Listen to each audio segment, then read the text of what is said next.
Before we begin today's episode, we'd like to start by acknowledging the traditional owners of the land on which we're recording today, the Wurundjeri people of the Kulin Nation, and pay our respects to elders past and present.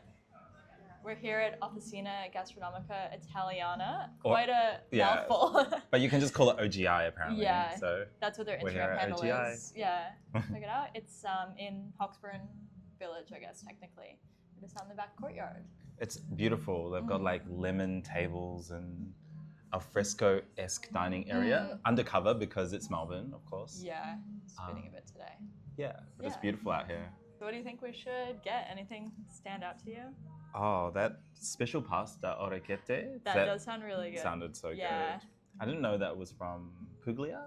Is that what you said? Yeah. I think. And then the shell. Is it a shell pasta? Yeah, it's like those little cups. What did I say? It's named after an ear. Oh, is that what he said? Yeah. Yeah. It does look a bit. Yeah. It's kind of gross to think about, but it does. Yeah, I didn't think ear. about it as an ear. This week was an event yesterday that was like a gruel event collaboration with this place, Black Dot Gallery in Brunswick. Cool. And it's operating out of a building called Ballum Place. It's like a new development, and they've got a bunch of like studios and like different, I guess, businesses operating out of it, and then the gallery's there, and then they've got this really nice commercial kitchen, and they also have a cafe on site. Cool. And the cafe has just launched Thursday night, like I think like wine and snack service kind of thing, which is cool. I feel like there's a huge trend of cafes that are doing nighttime activations. Yeah, they might as well, right? Like if they close, stay open. Because I always wonder why cafes just don't utilize the night. So, what did you do for them for your event? They have a series called Culture Kitchen, and so they get different people in to do like. It was, like host a night based on their heritage. So they've done 3 so far, and the first one was Mauritius. So one of my friends who's Mauritian did it with somebody else. And then they did a Pacifica night and did like a bunch of Pacific Island food. And then this one I did with my friend who is, because I'm Puerto Rican, and she also is Puerto Rican American. So, and we like talked about doing food stuff for a while, and this opportunity came up, and I was like, I have to ask her. Perfect. So yeah. Yeah, that I actually saw. Yeah, the food looked amazing. Like, Puerto Rican. What dishes did you have? We did this chicken stew, which is her mom's recipe, and it's like chicken, potato, olive, capers, and like heaps of herbs and things. And then we had rice and red beans, and then tostones, which are made from a green starchy plantain, and you basically like twice fry them. You like, or we baked them in this case for the first one, but you like would bake and fry it as a slice, and then you smash it, and so it like all splays out the edges, and then you deep fry it. Oh, yum. That sounds so good. Was that was the thing that looked like an avocado? Does it kind of look like an avocado? We had avocado. Oh, you also had avocado. Yeah. Okay, yeah. This is a real avocado. Yeah. It looks like yellow starchy. Like it basically looks like a banana, but it's just like a green unripe banana. That's cool. I saw on TikTok the other day this girl, her neighbor had a plantain plant growing over to her place, and she thought they're bananas. I guess, are they related? But they look like bananas. Like cousins. Yeah. I don't know the difference in like how, what the specific difference is. But I don't think she knew how to cook them, so yes. Oh. Thank you. Do you need more curry, or this is fine? No, I think that's good. Thanks. Thank you. Oh, the Vitello Tonato has arrived. I love a giant caper. I love a beautifully sliced Vitello. I love everything. I mean, yeah. And what is that clear stuff on top? I think it's celery. Like that's very, like clear very celery, thin. translucent celery. I know, I've never seen beautiful celery that thin before. It's like a surf and turf kind of. Yeah, true. Yeah, it is. Yeah. What makes it surf? There's tuna in the mayo. And then I guess the turf is the. The no, I don't know. I feel like. Yeah, I don't. Yeah. I actually like veal. Veal is baby cow, isn't it? Is it? Yes. Ragazzi. Oh, Meatball, Thank you. meatballs, Thanks so much. basil and Parmigiano Reggiano. Mm, Grazie mille. Enjoy, prego, Thank you. ragazzi. oh, okay. I Uh, like this mayo oh yeah? because, well, I'll let you try it first. I don't want to spoil it for Oh, you. But I okay. had this dish somewhere else, and I really struggled to eat it because the mayo was like too, like fatty. Like there's something about I don't know. I've probably said this before, but I'm like, there's not really any foods that I don't like except for like some mayos will like trigger my gag reflex a little bit. Oh really? It's something about like the oily, like fatty, like I don't know what it is, but I just can't do it. I don't know if I had a bad experience or what. Anyway, this one was like that. So I'm glad that this like has a nice texture to it that I think makes the mayo not too creamy. The tuna. Yeah, having the tuna. Do you like creamy? You don't like creamy texture or oily? Oily. Oily, yeah. Yeah, fair enough. Oily if it's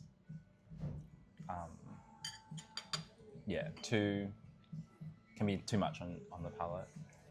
But like oil on its own can be fine, and creamy can be fine. But for some reason, the combination of the mayo, whatever it is, I struggle with. Okay. Yeah, this dish is delicious. It's got a bit of sweetness from something. I don't know what. Maybe it's the. It's almost like a tata. I think it's a celery. It's like a sweet celery. pickle. Yeah. So where have you been eating lately? Oh, where have I been? I went to, actually, I've had two Souvlakis, very different Souvlakis in the last week that were really interesting.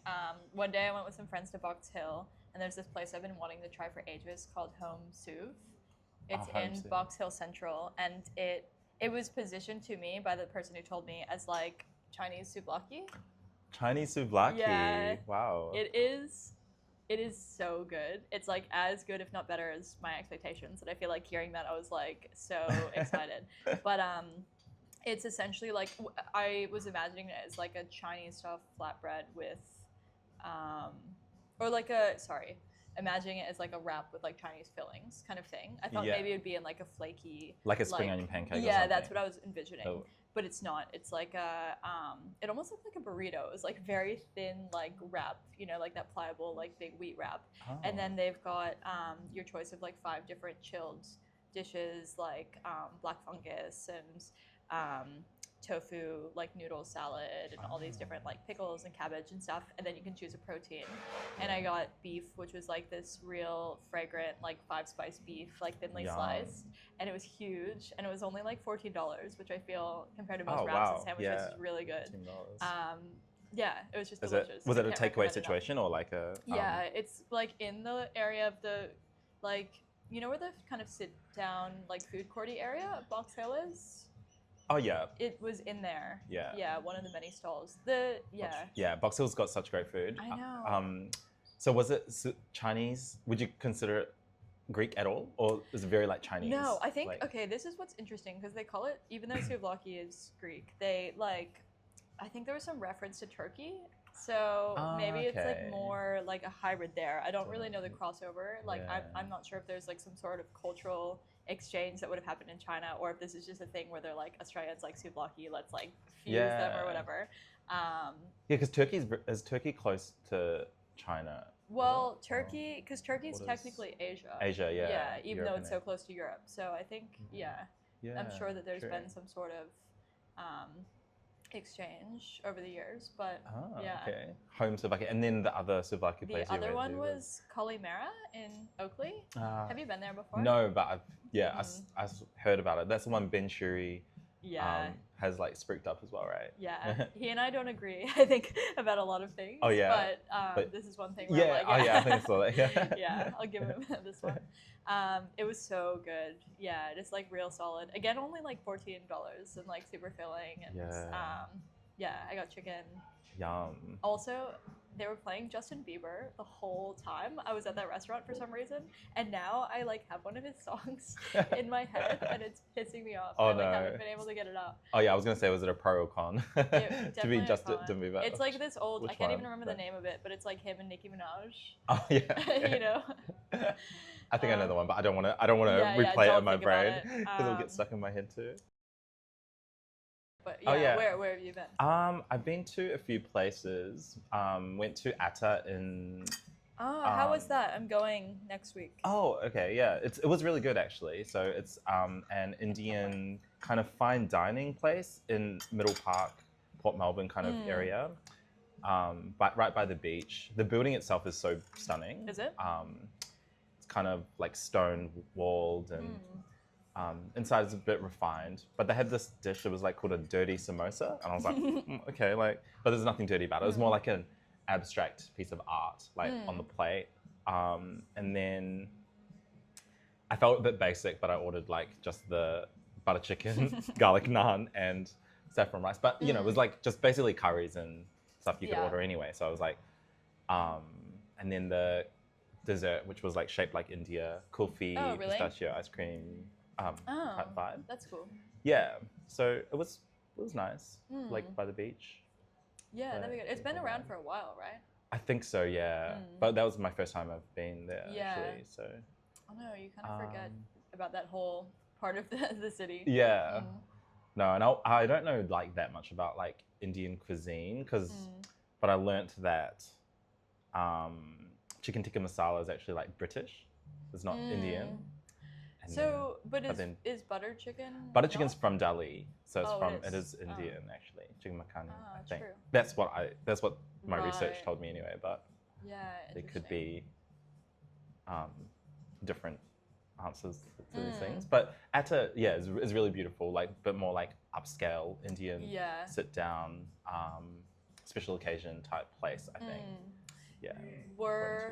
Because it's like price-wise, would you say it's... Price-wise, I think it's pretty up there, like, because, you know, entree dishes were around the $30 mark, and then the curries were like around $45, $50. So I do think it's a bit more expensive than, you know, your street food Indian, but it is a lot more refined as well. And also the entree dishes, like, we were so full. Like, I was like, really? And you just get one kuri to share between two. So like, it's actually not that expensive when you break it down like that.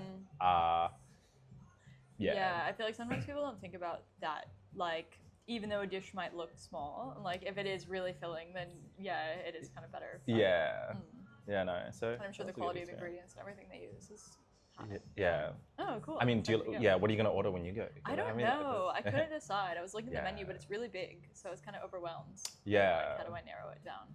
Definitely I started with this golgappa. I don't know if I'm pronouncing it right, but that was delicious. Like a little starter. Maybe like have a few more starters because I think that's a bit more fun. Go easy on depends on the entree that you order. Like, I mean, that's how I feel. I mean, as we've said, pretty much everywhere, I feel like snacky things are like always more exciting. Exactly. Than getting a big dish. Oh, cool. Where else have you gone? I went to Hawker Hall as well. Like, they celebrated their 10th birthday. So they're doing like some specials throughout November. There's like $2 dumplings on Mondays, and a $66 chef's banquet. I would say it was good. It's fun. I remember like when that place first opened, like so long ago. It was such a trendy, cool place, and it still has that kind of vibe. But like was it a Lucas group? It's Lucas, yeah. Oh, it is still. Wow. Okay, I don't know why I like thought it wasn't anymore because I feel I think it still is. Yeah. Okay. I would say like the banquet menu though. A lot of the dishes, like pretty much most of the food was deep fried. Oh, really? By the end of it, we're like, oh no, like we need something healthy. Yeah. Like, I am not a fan of that. Yeah, but they're doing this incredible ice cream sandwich. Well, not ice cream, gelato sandwich with pita pipo. Oh, it's really? got coconut and milk chocolate stracciatella with like this burnt kaya jam, which is like so good. I love an ice cream sandwich. Yeah. I love kaya, and I think Me this too. was was banana as well. So like, you know how we Oh spoke my about God. banana Yeah, being the that sounds flavor. amazing, I'm like, oh actually. my gosh, this banana Damn. kaya, Banana kaya is a really good combo. That sounds great. so delicious. I'd go there just for that. I'm not sure if it's still available at Piripipo as well, but it's definitely Oh, available really? at Hawker Hall until the end of the Ooh. month. I wonder if it is at Pitapipo because I'm like that would be It should so be, easy. yeah. Yeah. Go to Yeah. the city shop. Yeah, yum. Yeah, what about yourself? Have you been? I also, in terms of like actual restaurants, I went to Beit Siti, which is this Palestinian restaurant or cafe in Coburg. And they started as like a pop-up like food truck kind of thing, and then they opened this recently. The person who runs it is really nice, and we'd been like, you know, mutuals online for a while and stuff. And I've like spoken to her on the phone, so I finally got in, not realizing that they take bookings for their because it's like a breakfast. They do like a breakfast set, so it's like $25 a person, and you basically just choose either vegan or vegetarian. And they just give you a bunch of dishes, and they were written about in the Age, and so now they're like fully booked out, and I almost couldn't get fit in. But thankfully I did, and that was amazing. Cool. Beit City. Yeah. Okay. Yeah. So did you say it's vegetarian? No. The whole restaurant isn't, but the menu is for now. I think they'll introduce a non-veg option at some point. But it was like all these different. They're working with a lot of people from Gaza and are doing a lot of their dishes, like home dishes that they would make. That's so and this like eggplant stuffed with walnut was really delicious, and like dips and olives and pickles, and it's so good if you get up that way. Yeah, really definitely have to visit. Yeah, that's good, especially for a good cause. Like exactly. I know. And just the chance to like preserve their recipes and stuff. They've like spoken a lot about that, being like, you know, if you're losing heritage, like it's a chance to celebrate and like maintain these recipes that could get lost or stolen. I also went to Taqueria Sin Nombre. Oh, finally. I saw. Yeah, that looked amazing. It is so good. Yeah. Yeah, and there was some like tea about Oh my God. someone. What? Okay, like... so someone dined and dashed from there. there.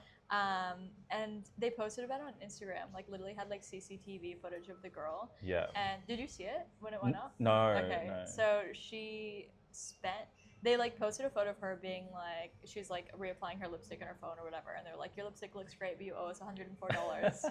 And she was there by herself. Mind you, they don't even have a liquor license yet. So she somehow ordered like $104 worth of tacos, I guess, but I feel like, I don't know, like what she got. And she was just sitting there for a really long time, and she would just like eat and then go outside and smoke, and then like come back and eat and go outside and smoke.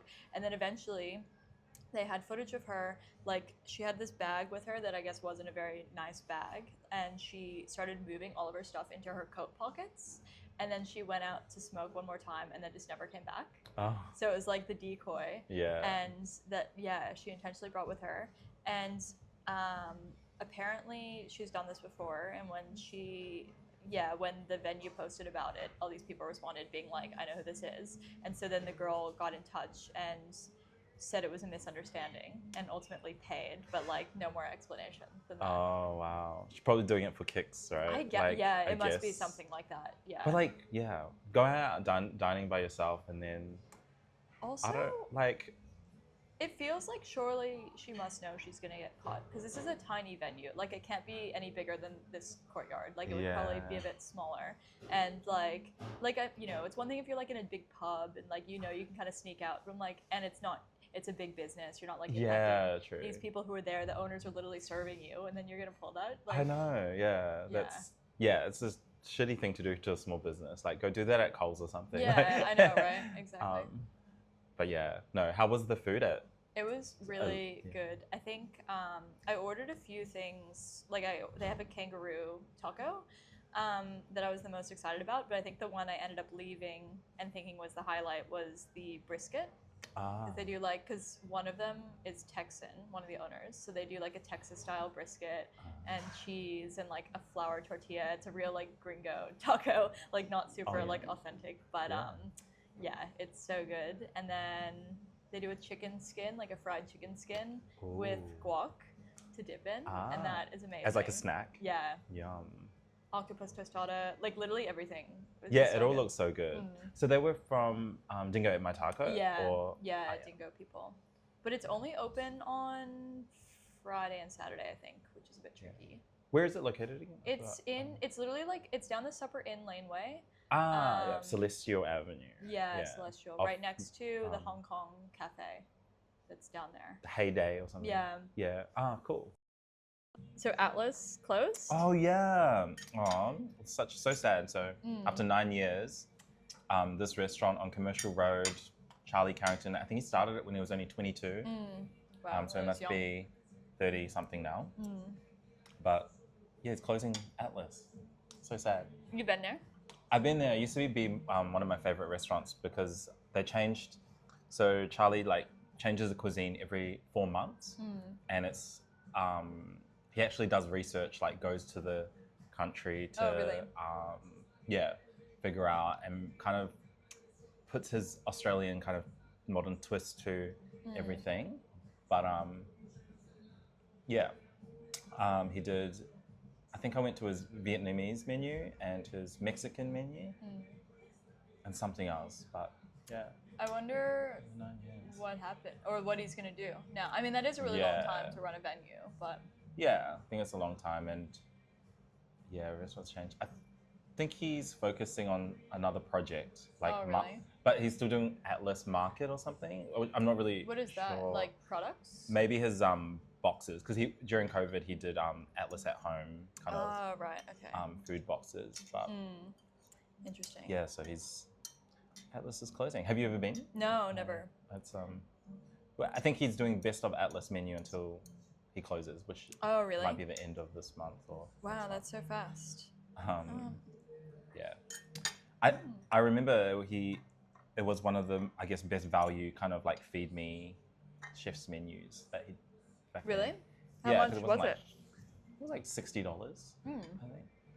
But it was but the restaurant itself was quite refined and So were both menus that you tried similar in structure, and presentation and stuff?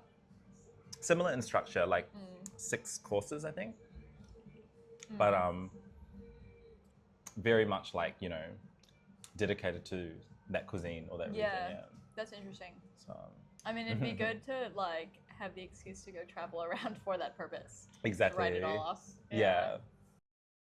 Oh, the awards, the good food. Oh yeah, the awards happened. Yeah. Any thoughts, takeaways? Did you? I mean, Flower Drum Restaurant of the Year. Yeah. After no, that was I still haven't been. I haven't been either. Oh actually. really? We should go. Need to visit. So what else do I remember? Zare, yeah. Still haven't been there either. It looks really good, but I think it's probably so slams now. Yeah. We've got to wait till the hype dies down. Yeah. The Good Food Awards. I mean, did you go? Or no, I didn't get invited. Because you write for them though, right? Yeah. So I don't know how they decide. It's fine. Yeah. But it was during the day anyway, for some reason. Usually they do it at night, but I think this was an afternoon thing. Yeah. But there were quite a few people who lost hats this year, which was interesting. I know. Well, I think Entrecote didn't get a hat, and we were a bit gutted about it. But they have before? We had a hat, previously. I mean, it's fair enough. I think over the years they have it changes. So for sure. Got to champion different restaurants. Yeah, definitely. I also feel like the concepts can be really good, but I feel like if they're looking at the holistic experience, and there's a lot of staffing issues right now that maybe play a role in that. Exactly. Sort of thing. I think there's so many variables when it comes to judging or critiquing a restaurant. And even the world's 50 best. I went to the best restaurant in Lima, Peru. Oh, did you? Yeah, and that was maybe 2 years ago. And Evan and Huey, because it was for their birthday, they just turned 40. So it was okay, let's go. We all spent $600 a head, but it was such an average experience. Really? What kind of food was it? I don't know. The food was good. It was Peruvian. It was Nikkei, so Peruvian Japanese.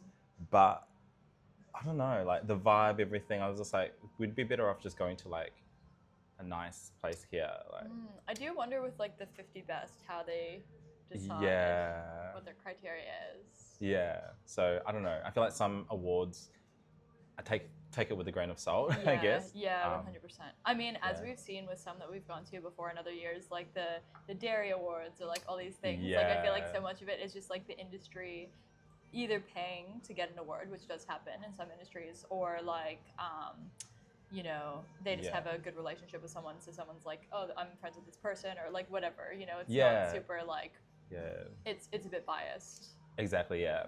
And then also like, if you go to a restaurant one time and you love it, like I've been to like some restaurants before, I'm like, oh my God, I love this place, and I recommend it to a friend, and they went there like, it's so average, and I'm like, oh, well, I don't know, maybe the chef wasn't there, maybe you had a different server, maybe like all this stuff, so too many variables come at play, right? Yeah, and even just different people's tastes. Like I feel like I'll go to eat with people and like my favorite dish will be their least favorite, or vice versa. Sometimes. Yeah, they might be like, oh, I hate beetroot, or like mayonnaise. Oh, like, you should try their mayonnaise. It's so good. I'm gonna like read the room a bit and like suss what other people's perspective is before I like dive in with my opinion. Because I'm like, what if they? Yeah, well, that's why I'm so hesitant about giving like food recommendations, because like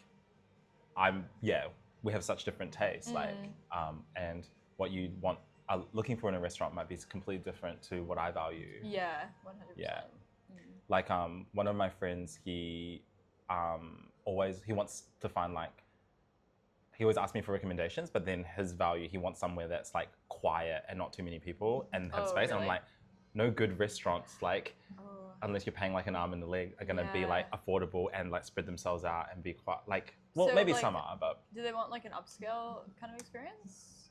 They want a restaurant where that's low key casual, that you can still kind of chat with friends. Like this courtyard, for example, is so beautiful and like, but this courtyard it's so different from if we're dining like inside, because that's probably, inside is how a proper restaurant runs, because they need to fill the space, they need to, you know, have waiters in their sections and things like that. So I don't know, that's a hard. Well, actually, this is a perfect segue that we didn't even plan for our segment that we're going to incorporate moving forward about recommendations. We're going to put it out to, you know, our followers, like put out polls on Instagram and basically, I guess we both get a lot of questions about restaurant recommendations and for specific purposes. So we'll just kind of look at best restaurants for like studying, for instance, or first dates, or like all these different categories.